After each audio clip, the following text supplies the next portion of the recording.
Hello, welcome back to another Angry Canadian Reacts video. Today we are reacting to, as long as the mouse works, there we go, Lewis again. I think that's his name. 10 Canadian things Europeans will never understand. I'm curious to see what they are. Let's get going. 10 Canadian things foreigners will never fully understand. Very excited to get into this to see what kind of Canadian things is going to confuse me. Before we do, appreciate if you guys can hit that subscribe button. And let's see what we got. 10 Canadian things foreigners will never fully understand. Okay. Canada looks familiar from a distance. Right. The language seems familiar. The cities feel modern. Okay. Many visitors arrive thinking they already understand the country. But the longer they stay, the more confusing Canada becomes. Right. Some traditions seem unusual. Some habits feel completely unique. And some everyday experiences leave foreigners scratching their heads. Okay, I'm From intrigued. winter lifestyles to cultural quirks, Canada has developed its own way of doing things. Right. Where's all the snow? The number one entry on this list now. might be the most uniquely Canadian experience Wait, is that going to be a confusing thing that Canada isn't just constantly full of snow? of them all. 10. The obsession with weather. Weather. Weather isn't just a topic in Canada. What do you mean? In many regions, it's part of daily life. Many Huh? Canadians pay close attention to weather forecasts because conditions can change quickly. Wait, how quick are they changing and how extreme? A sunny morning can turn into rain by afternoon. Oh, that sounds like the UK. That sounds like what? So like Canadians are watching out when it's gonna rain because like in the UK it could just rain whenever. Like it could be a clear sky day. Next hour is pouring it down. Winter storms can affect travel plans, school schedules, and outdoor activities. Ooh, Visit- okay, yeah. Canadian weather sounds more extreme than UK weather because like we're not keeping a close eye if it's gonna, you know, shut down transportation. Visitors Yeah, we're more worried about it shutting down everything. During the winter, during bad storms, everything shuts down except the essential stores. are often surprised by how detailed weather conversations can become. Right. Discussions about snowfall totals, wind chill, freezing rain, and temperature swings are common in many communities. Okay, that does sound like Canada to me. I don't know too much about Canada, but freezing rain, yeah, when I think about Canada, I think about a lot of snow, a lot of cold things.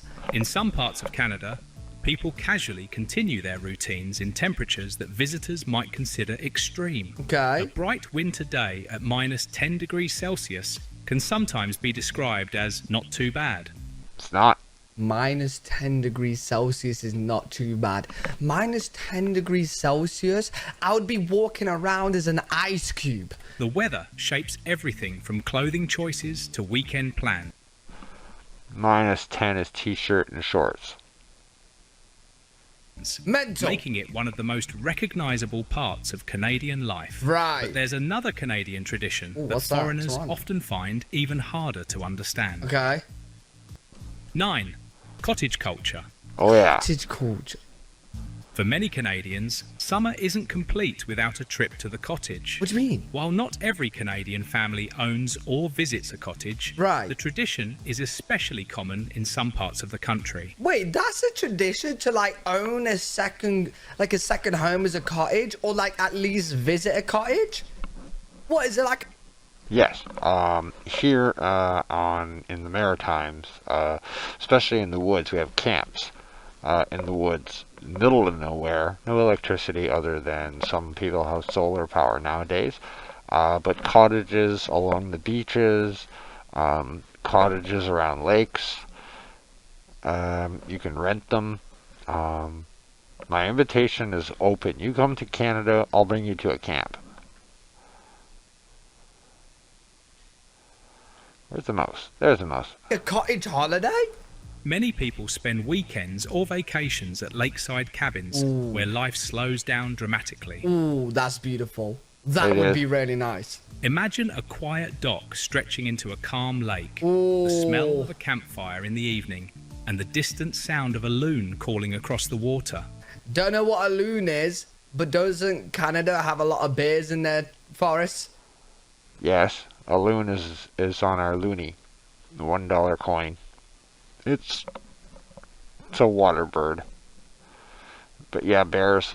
But you don't worry about bears. They're more scared of you than you are of them. You gotta be careful. You gotta be on guard. That's the image many Canadians associate with relaxation. Right. Foreign visitors are sometimes surprised that people willingly leave behind fast internet, shopping centres, and urban conveniences. What, just knit to a cottage on the lakeside? No, but I totally understand like that viewpoint because like that's beautiful. Like going to like a cottage on the lakeside, you do some water sports in the lake, you just chill vibe. That is like goals, bro. Like, that's what I see in like a lot of like American films, maybe Canadian films that I was getting confused between the two. But like, yeah, like as a Brit, we don't really do like the road tripping to like a lakeside place. We don't really do that. We just go to a very pebble, brown, disgusting beach. In a caravan, right? That was my holidays. Just to spend time surrounded by forests and lakes. Right. Yet for many Canadians, the cottage represents something important. What? An opportunity to disconnect from busy schedules and reconnect with nature. Okay, so fully disconnect and just relax. That Yes. connection to nature appears again and again throughout Canadian culture. Interesting. 8. Taking off your shoes indoors. Right. One of the fastest ways to identify a visitor is by watching what happens at the front door. Okay. Across much of Canada, removing shoes before entering a home is considered standard courtesy. Right, okay, like, bro, Canada, America, the UK is completely different when it comes to this. America, from what I know, is like, they're completely fine with just leaving the shoes on, okay? Until you get told to tell them, like, take them off, but completely fine.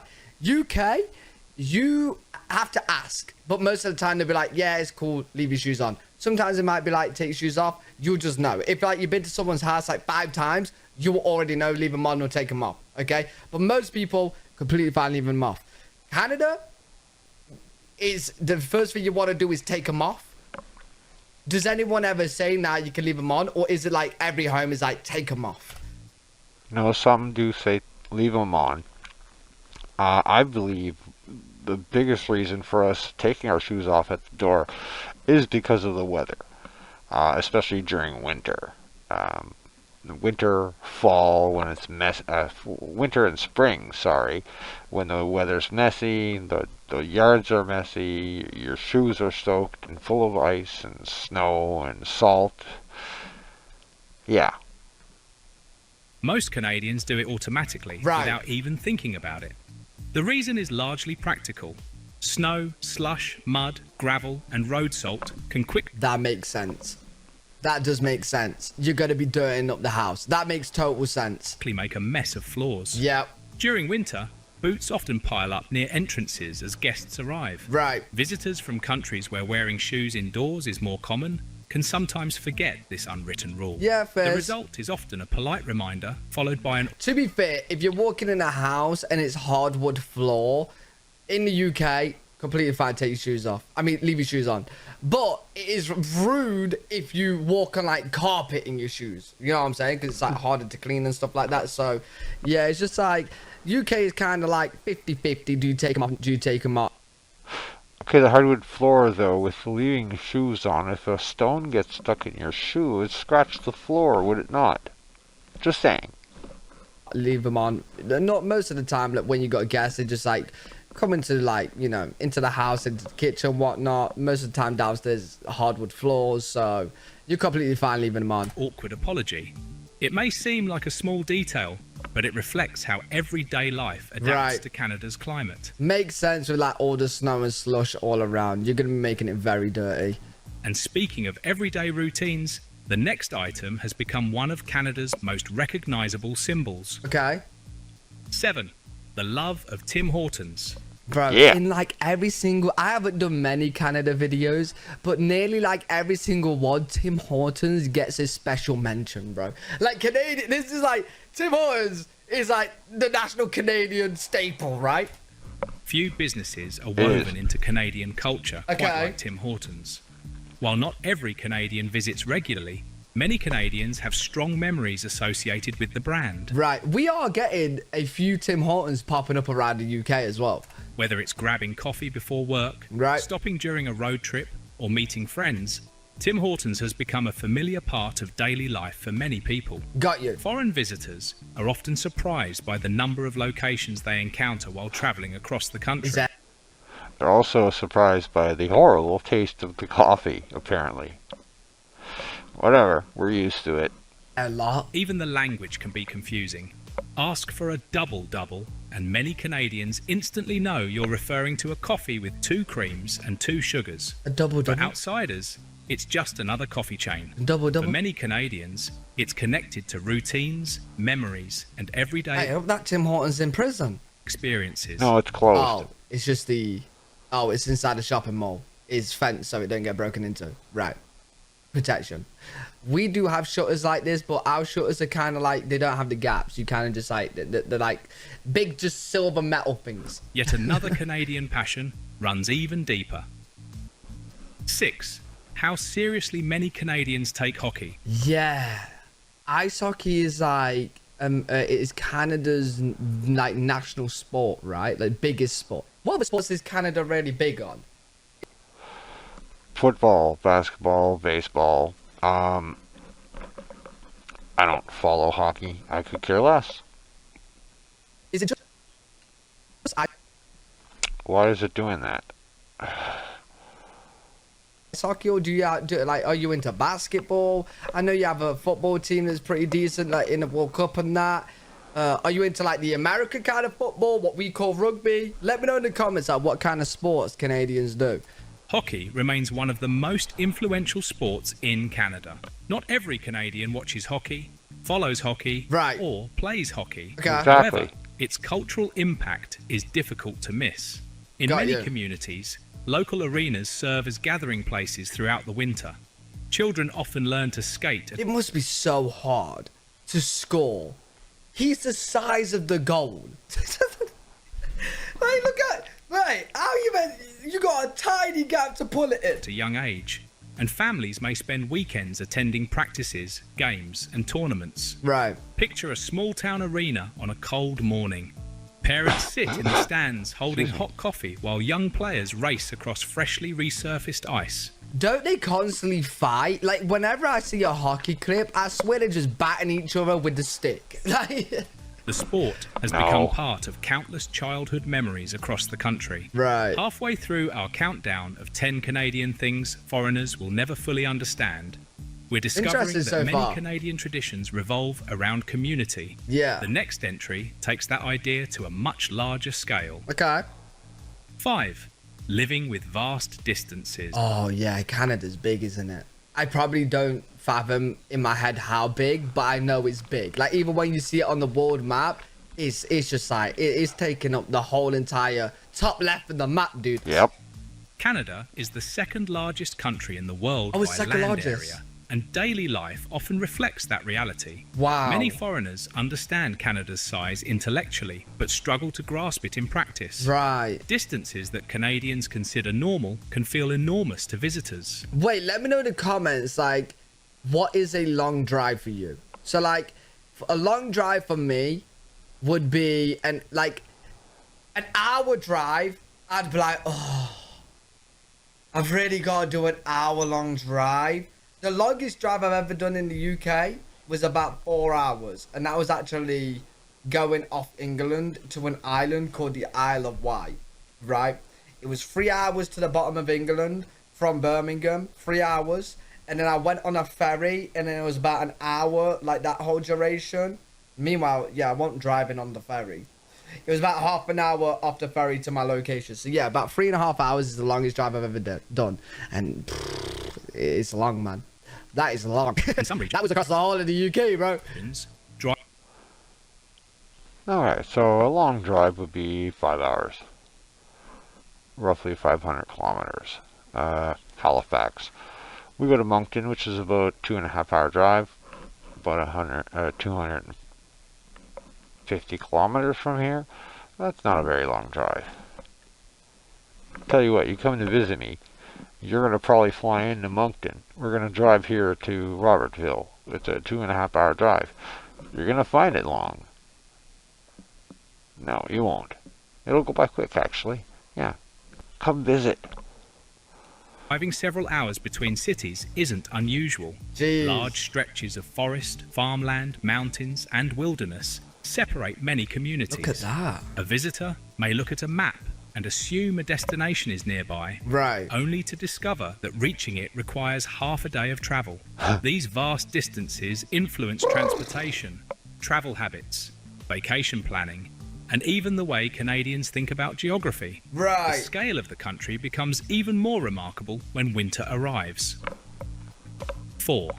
The relationship with winter. Here we go. Fuck Depending winter. on where you live in Canada, winter can be a completely different experience. Right. Cities such as Vancouver often experience milder winters, while places like Winnipeg, Saskatoon, or parts of northern Canada can face much colder conditions. Okay. Yet many Canadians don't simply endure winter, they embrace it. Across the country, Isn't No. it Canadians where I see like people walking around the snow in shorts? What's going on there?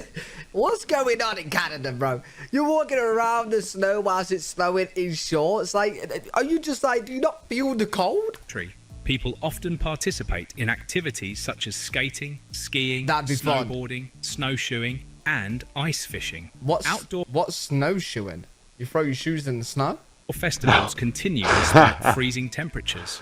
Visitors are frequently surprised to see children playing outside in snowy conditions that might keep people indoors elsewhere. Right. Snow-covered... Oh yeah, in the UK, when it snows, it don't really snow too much anymore, but when it does, everything shuts down. Shops shut down, and Canadians will probably laugh at the amount of snow. It's like probably like that much snow. That much, right? That much. And schools were shut down, shops were shut down, transportation was shut down. Bro, the whole UK was shut down, man. Streets. Yeah, but you don't have the infrastructure for that situation. It's like the southern states when they get snow. They don't have the infrastructure for it. They don't have the plows. They don't have the salt trucks. Frozen lakes and outdoor rinks become part of everyday life for millions of Canadians. Right. But perhaps the most famous Canadian stereotype is still ahead. Okay. 3. Sorry. The Canadian art of saying sorry. Sorry. Canada has earned a reputation Sorry, eh? for politeness around the world. That's good, While though. every individual is different, many visitors notice Canadians frequently using words such as please, thank you, and especially sorry. You guys have good manners. Congrats. Sometimes people apologise UK, British people, we can learn something from Canadians. even when they haven't done anything wrong. You accidentally bump into someone and they apologise. Right. You apologise back. Oh. Wait. So if I bump into a Canadian, the Canadian will say sorry to me, even Yes. though I bumped into them. Yes. Right. Wait, what would happen? What happens when a criminal robs a Canadian? Sorry. Does the Canadian say sorry, then chase them to get the stuff back? What goes on then? No. Then both people move on with their day. Okay, that's cool. Foreign visitors often find these interactions amusing because they seem unusually polite compared Right. to what they're used to. Very of polite. course, Canadians are just as capable of disagreement as anyone else. But many social interactions place a strong emphasis on courtesy and respect. That's good. And that brings us to one of the most unique features of Canadian life. What? 2. Living in a bilingual country. Okay. Yeah. Canada's Say so. Oh bilingual wait, Canada speaks English and French, right? French in Quebec? identity can be fascinating for visitors. English and French are Canada's official languages at the Right. federal level, and both can be seen Yes. Oui. We here in New Brunswick, nous autres ici en Nouveau-Brunswick, are bilingual. On est bilingue. We speak both languages, English and French. On parle les deux langues, anglais et français.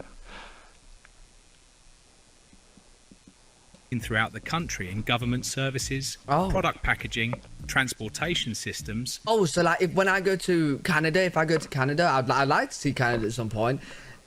When I go to a shop, I'll actually see like French text products.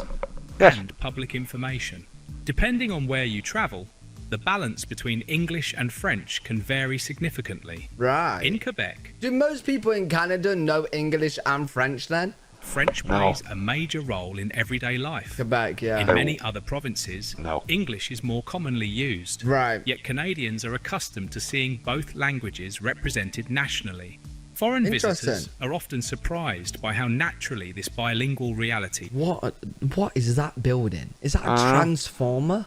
is integrated into daily life. What is that? But there is one thing that ties Canada together, even more than language. What? 1. Balancing diversity and nature. Okay. The hardest thing for many foreigners to fully understand is how Canada combines two seemingly opposite realities.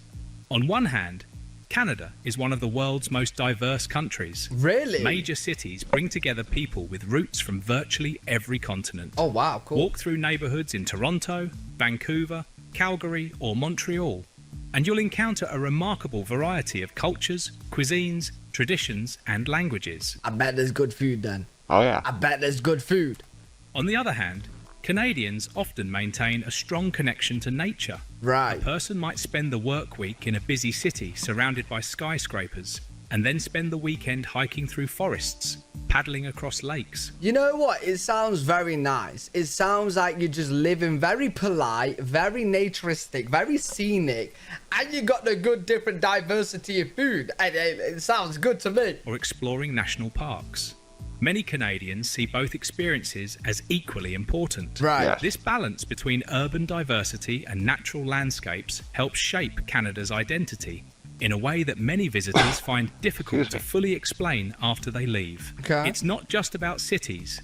It's not just about wilderness. It's the combination of both that creates something uniquely Canadian. Cool. Canada's traditions, habits, and everyday experiences often seem familiar at first, but they reveal something different the closer you look. That's what makes 10 Canadian things foreigners will never fully understand. So, you know what? Very good video, very interesting. Learned a lot in this video about Canada. And if you guys want me to explore and check out more of Canada and more Canadian videos, let me know in the comments. Make sure you leave a thumbs up, subscribe. Thumbs up, subscribe, and yes, I want you to learn more about Canada. I want you to come to Canada. But, yeah, that'll just about do it. Whoa. Why is my mouse like this? I don't understand. Where is it? I can't find it. There it is. Where'd it go? Anywho, that'll do it for today's reaction, folks. Someday I'll get a good PC and the mouse won't be a problem. Until then, we'll see ya.